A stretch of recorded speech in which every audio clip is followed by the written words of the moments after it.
वास्तव में ताजा खबरें हैं। रूस ने ब्रिटेन की ओर लामांश क्षेत्र में मिसाइलें दागी हैं, ठीक उसी समय जब वहां नए प्रधानमंत्री का नाम घोषित किया जा रहा था।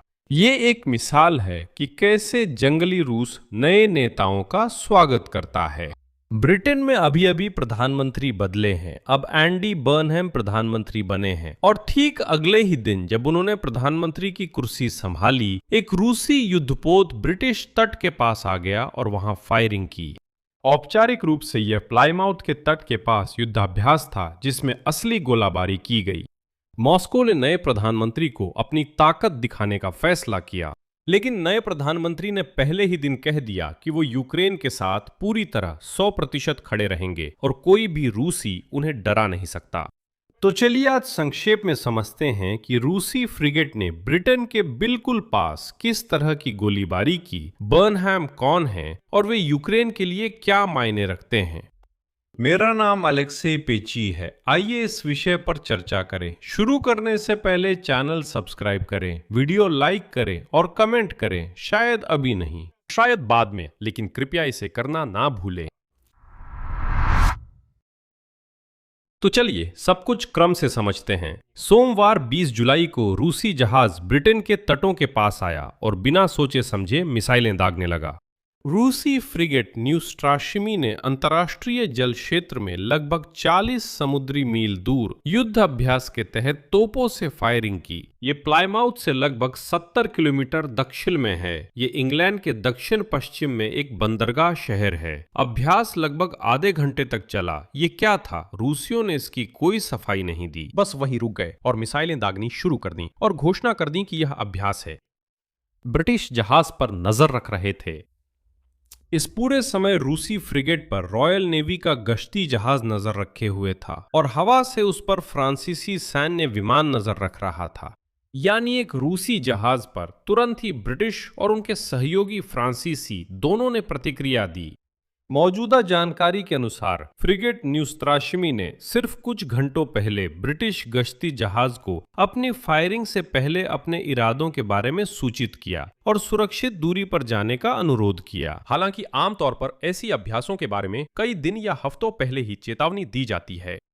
ब्रिटिश रक्षा मंत्रालय के अनुसार एक रूसी सैन्य जहाज जिसे रॉयल नेवी एस्कॉर्ट कर रही थी ने प्लायमाउथ के दक्षिण में 40 समुद्री मील दूर अंतर्राष्ट्रीय जल क्षेत्र में लाइव फायर अभ्यास किया। रॉयल नेवी ने पूरे अभ्यास के दौरान निगरानी की, जहाज की गतिविधियों पर लगातार कड़ी नजर रख रही है और ब्रिटेन की राष्ट्रीय सुरक्षा की रक्षा के लिए तैयार है। और औपचारिक रूप से ये सैन्य अभ्यास अपने आप में अंतर्राष्ट्रीय जल क्षेत्र में हुए, जहां वे अंतर्राष्ट्रीय कानून के तहत अनुमत हैं। रूस ने औपचारिक रूप से कुछ नहीं तोड़ा, सब कुछ कानून के मुताबिक है। ब्रिटिश लोग ब्रिटिश तट के पास गोलीबारी को, इसे सावधानी से कहें तो, दुर्लभ बताते हैं। पूरी कार्रवाई का मुद्दा कानूनी पक्ष नहीं बल्कि ताकत दिखाना है। हाँ, ये अंतर्राष्ट्रीय जल में कानूनी है, लेकिन रूसी गुंडे बस अपनी ताकत दिखाने की कोशिश कर रहे थे, जैसे देखो हम कितने खतरनाक हैं। खासकर क्योंकि फ्रिगेट न्यू स्ट्राशिमी पहले भी दिख चुका है। वह रूसी तेल टैंकरों के साथ व्यस्त समुद्री मार्गों से गुजरता था जिन पर यूरोपीय नौसेनाएं कड़ी नजर रखती हैं। यानी यही वही जहाज है जो पुतिन के छाया बेड़े को सुरक्षा देता है, जो प्रतिबंधित तेल को अवैध रूप से ले जाता है।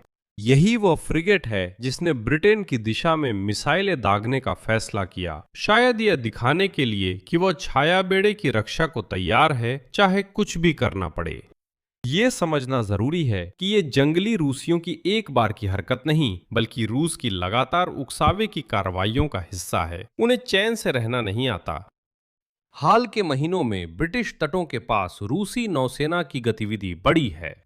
पिछले महीने ब्रिटेन ने पहली बार रूसी छाया बेड़े के एक टैंकर को लामांश में रोका था। उसी समय रूसी युद्धपोत ने लामांश में एक सामान्य नौका के पास चेतावनी स्वरूप गोलियां चलाई थीं। ब्रिटेन के पूर्व प्रधानमंत्री कीर स्टारमर ने इसे गंभीर रूप से चिंताजनक घटना बताया। जैसा कि उन्होंने कहा, ऐसा नहीं होना चाहिए था, यह लापरवाही है और नौका पर मौजूद जोड़ा निश्चित रूप से डरा हुआ था। जरा सोचिए, ये बेवकूफ रूसी उन्होंने बस चेतावनी के तौर पर गोली चला दी जब पास में एक आम नौका थी। सिर्फ एक आम जोड़ा नौका पर था। ये मूर्ख बस रॉकेट दागने लगे जैसे कि चेतावनी दे रहे हों कि इस छाया बेड़े का टैंकर को मत छुओ। यही जहाज अवैध रूप से अंतर्राष्ट्रीय जल क्षेत्र में घूम रहा है। और फिर ब्रिटिश रक्षा मंत्रालय ने स्पष्ट किया कि गोलियां ब्रिटिश जहाज पर नहीं चलाई गई थीं, बल्कि संभावित टक्कर को रोकने की कोशिश थी। वे ऐसे डराने की कोशिश कर रहे थे। और अब इन सब को एक साथ जोड़िए, छाया बेड़े का पकड़ा गया टैंकर जो एक दिन पहले था, याच के पास चेतावनी के लिए फायरिंग हुई जिसमें ब्रिटिश लोग शायद डर से मर गए। अब सीधी धमकियां और प्लायमाउथ के पास लाइव फायरिंग अभ्यास। उसी दिन जब ब्रिटेन में सत्ता बदली, यानी रूस व्यवस्थित तरीके से समुद्र से ब्रिटेन की परीक्षा ले रहा है और साफ तौर पर नए प्रधानमंत्री की मजबूती पहले ही दिन से परखने का फैसला कर चुका है। अब बात करते हैं कि ये नया ब्रिटेन का प्रधानमंत्री कौन है जिसका मास्को ने इस तरह से स्वागत किया। एंडी बर्नहैम ने 20 जुलाई को पद संभाला। उन्होंने कीर स्टारमर की जगह ली। वे लेबर पार्टी के पुराने राजनेता हैं। वे पहली बार 2001 में संसद पहुंचे थे और उन्हें प्रसिद्धि मिली ग्रेटर मैनचेस्टर के मेयर के रूप में, जिसके लिए उन्हें उत्तर का राजा उपनाम मिला। बर्नहैम ने सरकार में बदलाव कर स्टारमर के सहयोगियों को कैबिनेट से हटा दिया। अब मैं एक महत्वपूर्ण नियुक्ति का उदाहरण दूंगा जिससे समझा जा सके कि वे कौन हैं। वित्त मंत्री बने जॉन हिली, जो पूर्व रक्षा मंत्री हैं और यूक्रेन को दी जा रही सैन्य सहायता की निगरानी कर चुके हैं। यह बड़ी खबर है। वित्त मंत्री शानदार हैं, सहायता जारी रहेगी। विदेश और रक्षा मंत्रालय की जिम्मेदारी बर्नहैम की नई टीम के अन्य सदस्यों को मिली है और दोनों ने यूक्रेन का समर्थन करने की बात कही है। अपने पहले भाषण में बर्नहैम ने घरेलू समस्याओं पर जोर दिया। उन्होंने जीवन यापन की बढ़ती लागत से निपटने के लिए 10 वर्षीय योजना और अधिक मानवीय शासन शैली का वादा किया।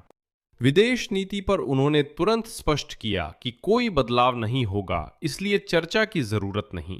यूक्रेन के लिए कुछ खास नहीं बदला है। बर्नहैम ने पहले ही दिन पुष्टि कर दी कि ब्रिटेन की यूक्रेन को समर्थन मजबूत और दृढ़ रहेगा।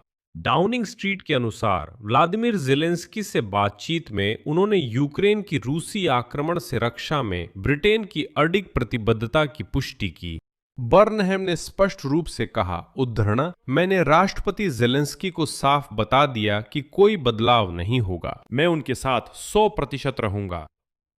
पद संभालने से पहले ही बर्नहैम ने टाइम्स को इंटरव्यू में अपनी प्राथमिकताएं साफ कर दी थीं। उद्धरण, मेरी प्राथमिकता ब्रिटेन की रक्षा करना होगी, जिसके लिए रक्षा खर्च बढ़ाया जाएगा। हमारी नाटो और ब्रिटिश परमाणु प्रतिरोधक क्षमता के प्रति प्रतिबद्धता पूरी तरह अटल है। अमेरिका के साथ हमारे संबंध बेहद महत्वपूर्ण बने रहेंगे और ब्रिटेन तथा यूक्रेन के लिए हमारा समर्थन कभी कमजोर नहीं होगा। ध्यान रखें, पूरे युद्ध में ब्रिटेन यूक्रेन का सबसे भरोसेमंद सहयोगियों में से एक रहा। लंदन ने स्टॉर्म शैडो क्रूज मिसाइलें दीं, जिससे रूसियों पर तुरंत हमला करने की अनुमति मिल गई। लंदन ने हमारे सैनिकों को प्रशिक्षण दिया और पूर्व प्रधानमंत्री स्टारमर ने सैन्य सहायता की जिम्मेदारी ली और ब्रिटेन को यूरोपीय क्रेडिट सहायता कार्यक्रम से जोड़ा। यूरोपीय संघ का कर्ज होने पर भी स्टारमर ने जोर देकर कहा, हम भी इसमें शामिल हैं, हम भी योगदान देंगे। जॉन हिली को वित्त मंत्री बनाना भी अच्छा संकेत है। वो सैन्य दर्जे में हैं। रक्षा मंत्री ने ज़ेलेंस्की से ब्रिटिश सहायता तेज देने का वादा किया और यूक्रेन के समर्थन को अटूट बताया। नियुक्ति के बाद बर्नहैम ने सबसे पहले किसे कॉल किया, ये भी महत्वपूर्ण है।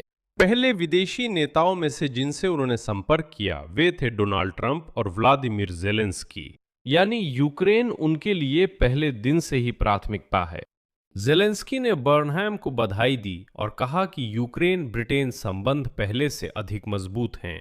बस यहाँ एकमात्र बात यह है कि बर्नहैम ब्रिटेन की आर्थिक समस्याओं और नाइजेल फराज की प्रवासी विरोधी पार्टी के बढ़ने की पृष्ठभूमि में सत्ता में आए हैं।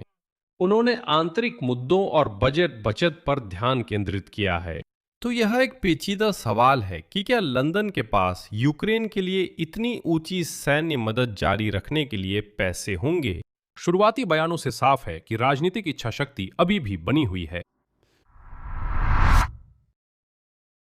नतीजा ये है कि संक्षेप में ब्रिटेन में प्रधानमंत्री बदल गए हैं। एंडी बर्नहैम, जिन्हें उत्तर का राजा कहते हैं, आए हैं और रूस शासन के पहले दिन ही रूस ने ताकत दिखाई। फ्रिगेट नेउस्त्राशिमी ने ब्रिटिश जहाज और फ्रांसीसी विमान की निगरानी में प्लायमाउथ तट के पास फायरिंग की। लेकिन मास्को की योजना कि वो ब्रिटेन के नए प्रधानमंत्री को डरा देगा शायद काम नहीं आई। बर्नहैम ने पहले ही दिन साफ कर दिया कि वो यूक्रेन के साथ पूरी तरह खड़ा रहेगा। अपनी अडिग समर्थन की पुष्टि की और रूस से खतरे के खिलाफ रक्षा को अपनी प्राथमिकता बताया। हमारे लिए, यूक्रेन के लिए इसका मतलब है कि हमारे सबसे महत्वपूर्ण सहयोगियों में से एक पूरी तरह हमारे साथ बना रहेगा। लंदन में सत्ता परिवर्तन के बावजूद यूक्रेन को समर्थन देने की नीति में बिल्कुल भी कोई बदलाव नहीं आया है।